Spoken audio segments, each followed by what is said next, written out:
इस चैनल पर दिखाई गई वीडियो केवल इंटरनेट से ली हुई जानकारी के आधार पर प्रकाशित की जा रही है। दूसरों की बुराई से बचें और ध्यान रखें ये बातें। किसी की बुराई करने से पहले ये देख लेना चाहिए कि हमें तो कोई बुराई नहीं है। यदि हो तो पहले उसे दूर करना चाहिए। दूसरों की निंदा करने में जितना समय व्यर्थ बर्बाद करते हैं, उतना समय आध्यात्मिक चिंतन में या ध्यान में लगाना चाहिए। आध्यात्मिक स्तर पर उन्नति के लिए हमें प्रवचन सुनने चाहिए, आध्यात्मिक साहित्य पढ़ना चाहिए। इन बातों को मानने पर हम स्वयं इससे सहमत होंगे कि दूसरों की बुराई से बढ़ने वाले द्वेष को त्याग कर हम परम आनंद की ओर बढ़ रहे हैं। इस कारण बढ़ सकते हैं शत्रु। जो लोग आध्यात्मिक चिंतन से दूर होकर सिर्फ दूसरों की भलाई करने में लगे रहते हैं, वे अपनी ही सफलता पर अथवा सद्गुणों पर मोहित हो जाते हैं। वे अपने आप को लोक सेवा के रूप में देखने लगते हैं।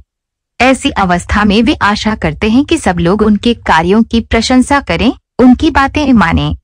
ऐसे लोगों के अनेक शत्रु भी बन जाते हैं।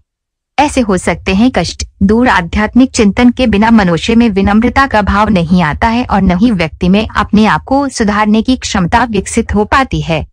इसलिए नियमित रूप से आध्यात्मिक चिंतन करते रहना चाहिए। हर रोज कुछ समय ध्यान करने से सभी कष्ट दूर हो सकते हैं। ऐसे हो सकता है पतन शांति, सामर्थ्य और शक्ति बढ़ाने के लिए आध्यात्मिक चिंतन और ध्यान करते रहना सबसे अच्छा उपाय है।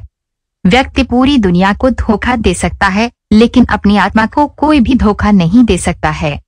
इसीलिए कोई भी काम करने से पहले हमें सही गलत का ध्यान कर लेना चाहिए, जिससे कि हम गलत राह पर जाने से बच सके। साथ ही ये बात भी ध्यान रखनी चाहिए कि जो व्यक्ति खुद को सर्वश्रेष्ठ समझने लगता है, उसका आध्यात्मिक स्तर पर पतन हो जाता है।